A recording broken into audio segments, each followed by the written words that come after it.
Halo teman-teman, selamat pagi menjelang siang di tanggal 4 Mei 2020. Hari ini adalah jatahnya video pesan semesta untuk minggu kedua bulan Mei 2020. Aku baru shuffle satu deck dan aku spread jadi 3 aja. Silahkan pilih satu, atau kalau mau nggak milih sama sekali juga boleh, tapi ngedengerin aja seluruh kisah yang ada di balik kartu ini.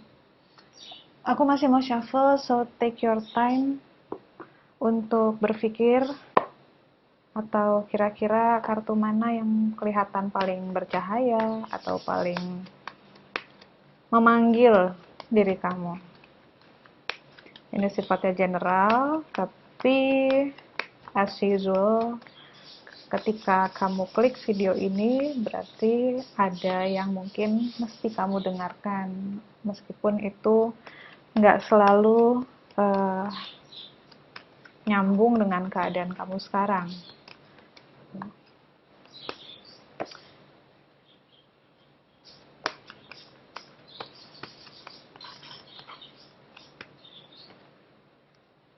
Nomor satunya dari sini ya, 1, 2, 3.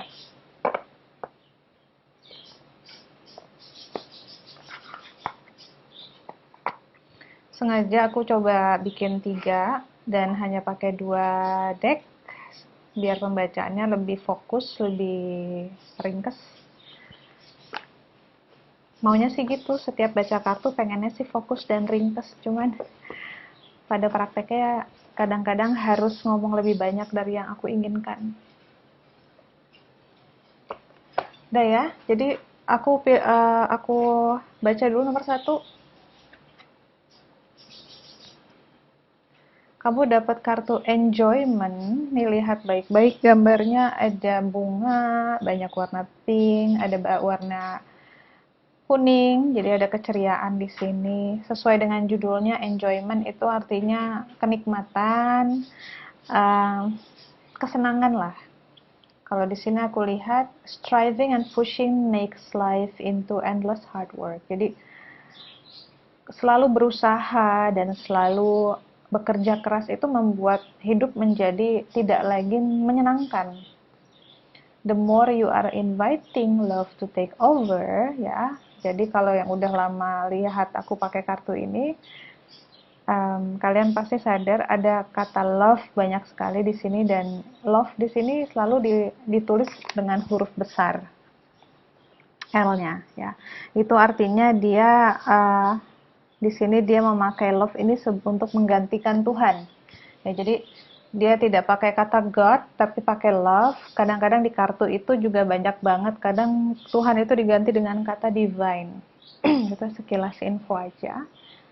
Dia bilang love to take over, inviting love to take over, artinya mengundang Tuhan untuk mengambil alih. Kalau kamu bisa semakin sering kamu mengundang Tuhan untuk mengambil alih hidupmu gitu ya, membiarkan Tuhan yang menentukan, membiarkan Tuhan yang memperjalankan kamu dalam hidup ini, maka akan banyak kesenangan datang, akan banyak hal yang bisa kamu nikmati, lebih banyak hal yang bisa kamu nikmati. Terus dia bilang, allow me to enjoy this life, dear Lord. Izinkan aku menikmati hidup ini. Oke. Nggak Nggak salah juga karena dia datang dengan kartu elemental. Kartu elemental itu biasanya berhubungan dengan nature, dan kalau berkenaan dengan tubuh manusia, kartu elemental itu menandakan adanya kelelahan fisik di sini. Ya, jadi ya sudah jelas kalau misalnya lelah, yang harus kamu lakukan ya istirahat. Tapi juga yang tadi dibilang di kartu ini, kadang kita sendiri yang bikin lelah karena kita nggak sabaran membiarkan hidup terbuka satu demi satu, membiarkan hal-hal terjadi dengan alami prosesnya. Kita kadang kekeh mau maksain kehendak kita harus selesai cepat, harus terjadi cepat gitu. Ya, kalau kita ngikutin mau kita ya akhirnya akan capek sendiri karena hidup tidak begitu cara bekerjanya. Dan kadang-kadang malah tidak linear, kadang-kadang bentuknya spiral, kadang-kadang hal terjadi lagi dan lagi. Dan ya, jadinya intinya sih, jangan lupa bahwa hidup itu bukan punya kita, jadi nggak bisa kita kendalikan, nggak bisa kita utak-atik semaunya, nggak bisa kita paksain gitu ya. Kalau kita udah mulai maksain, ya hidup jadi berat. Ketika hidup jadi berat, kamu jadi lelah, dan nggak bisa nikmatin lagi. Jadi suram, nggak playful lagi, nggak ceria lagi. Lihat apa aja kayaknya butek gitu, karena kita udah capek dari dalam. Ya, itu pesan yang untuk nomor satu. Enjoyment and take some rest. Sering-sering lihat-lihat yang ijo-ijo gitu ya, be in the nature. Kalau suka sama tanaman, mulai bawa ke dalam rumah. Ini kan lagi masa seperti ini, kita jarang bisa keluar, so bawa yang di luar ke dalam, perindah ruang tinggal kamu. Kamu bisa taruh tanaman di tempat yang menyenangkan, mau di kamar, mau deket TV, dan rawat tanamannya. Itu sangat-sangat membuat sejuk lahir batin gitu. Nomor satu. Nomor dua, sama aja nih pesannya sama yang nomor satu. Dia dapetnya make it God's. Make it God's ini simpelnya, kartu ini bilang serahkan urusan kamu ke Tuhan. Dan di sini di sampingnya ada happiness. Sama kayak yang nomor satu, yang lagi kamu pikirin sekarang, yang lagi kamu usahakan sekarang, itu sebenarnya bukan porsinya kamu, itu sebenarnya bukan urusan kamu gitu. Kamu diminta untuk berserah, diminta untuk let go. Jangan menggantikan Tuhan di sini. Don't play God gitu ya, jangan menggantikan Tuhan. Kadang-kadang manusia berpikir gini, oh gue kan menggantikan Tuhan tuh kayak mungkin meramal ya, meramal juga bisa kita bilang seperti menggantikan Tuhan gitu, karena bilang sesuatu yang belum terjadi. Tapi jangan salah, kadang-kadang kita ikut campur sama masalah orang lain pun itu sudah menggantikan Tuhan.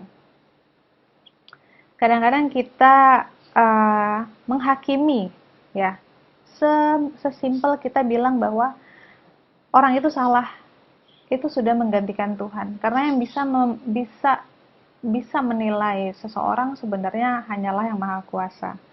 Ya, kita itu manusia, cara pikir dan cara pandangnya itu sangat kecil. Kita punya otak sangat terbatas kita pakainya, walaupun potensinya luar biasa, tapi manusia nggak banyak bisa pakai seluruh potensi otaknya ya. Jadi yang kita lihat sudut pandang sangat kecil. Beda dengan Tuhan. Tuhan itu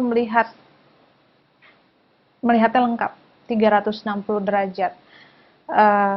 Nggak cuma luar tapi dalam, bahkan sampai ke kedalaman hati manusia yang paling dalam. Jadi please di sini jangan seperti itu, jangan menghakimi orang. Dan kalau kita bisa hidup tanpa menghakimi, kemudian kita nggak perlu ikut campur urusan orang, terus kita bisa berserah gitu ya, berserah. Jadi menerima keadaan seperti apa adanya, kamu akan lebih happy. Jadi di sini happiness itu ada. Happiness itu selalu bisa diciptakan dan selalu tersedia sebenarnya.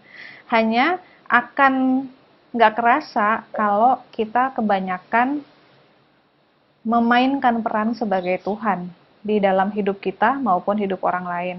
Again, pesannya sama kayak nomor satu, hidup ini bukan kita yang punya. Jadi tolong hati-hati dalam bertindak. Selalu ingatkan diri bahwa di setiap masalah, di setiap kejadian, di setiap tindakan atau peristiwa yang ada dalam hidup ini, selalu ada kekuatan yang jauh lebih besar yang hadir di situ ya. So please be aware. Ini juga mengingatkan nggak cuma buat teman-teman tapi buat aku juga. Di sini kata-katanya release the idea of my ya. Jadi kalau di sini malah lebih jelas lagi. Dia nyuruh kita untuk melepaskan bahwa apapun yang ada dalam hidup kita itu milik kita, my ya. Jadi jangan pakai kata punya, gue, milik aku. Lepaskan kalimat milik aku. Jadi segitu kita bisa melepaskan misalnya uangku, suamiku atau pacarku atau orang tuaku. Ada kata ku di situ. Ku ini harus dihapus. Jadi uang, orang tua, keluarga, pekerjaan, ya. Kalau kita tambahin kataku di belakangnya, jadi uangku, pekerjaanku, orang tuaku, misalnya anakku, pasanganku, itu menjadi milik kita. Itu akan membebani. Kataku itu sendiri sudah menjadi beban. Lalu kita kembalikan kepada Tuhan, caranya menghapuskan kataku. Jadi hanya uang, pekerjaan, orang tua, pasangan, anak. Karena itu bukan milik kita. Semua ini bukan milik kita, dan maka beban akan terangkat ya. So the money, the relationship, the job, freedom arrive. Jadi segitu kata aku itu dibuang, kamu akan mendapatkan perasaan lebih lega, lebih bebas, lebih ringan. Dan dia juga kasih tahu ketika genggaman itu ditiadakan, when there is no grasping, biasanya kalau kita tidak menggenggam, malah kita jadi bisa tahu harus ngapain gitu ya. Jadi misalnya contoh kasus aja, misal orang biasanya kalau kehilangan sesuatu atau kita takut kehilangan sesuatu atau kehilangan seseorang, kita akan menggenggam benda itu atau menggenggam orang itu dengan erat gitu ya. Dan genggaman itu biasanya malah membuat barang yang kita genggam itu hancur atau orang yang kita genggam itu merasa tercekik atau sesak. Itu malah merusak. Nah, tapi kalau kita mau melonggarkan, malah kita lepaskan, kita serahkan kepada Tuhan, itu malah akan terjaga. Orang tersebut terjaga, terpelihara, malah relationship itu malah jadi terpelihara. Dan barang, misalnya itu adalah barang tersebut tidak akan rusak. Jadi, paham ya analoginya ya, semakin kita menggenggam, maka semakin rusaklah yang kita genggam. Atau malah jadinya mati. Tapi semakin kita buka genggaman kita dengan rasa percaya bahwa kita serahkan kepada Yang Maha Kuasa, maka itu akan selalu terpelihara gitu, tidak akan hancur, tidak akan mati. Dan happiness itu akan ada segitu kita melepaskan genggaman yang mencengkram dari apapun yang ada di hidup kita yang kita pikir adalah milik kita. Ya, itu yang pesan untuk nomor 2. Yang 3 kamu dapat ini kartu tentang merenung ke dalam diri ya, reflection, perenungan. Yang ketiga deh, ya ada kartu perenungan dan ini dia ditemani dengan being enough. Being enough ini bicara tentang merasa cukup. Nah, jadi teman-teman yang pilih kartu terakhir, di sini dikasih tahu, jawaban yang kamu cari itu nggak ada di luar sana. Jawaban yang kamu cari, kebahagiaan yang kamu cari itu nggak ada di orang lain, nggak ada di buku, nggak ada di film, nggak ada dengan jalan-jalan, nggak bisa kamu dapetin dengan shopping, nggak bisa kamu dapetin dengan beli barang baru atau punya pacar baru. Karena semua yang kamu cari itu adanya di dalam diri kamu. Dan kenapa dia warnanya gelap?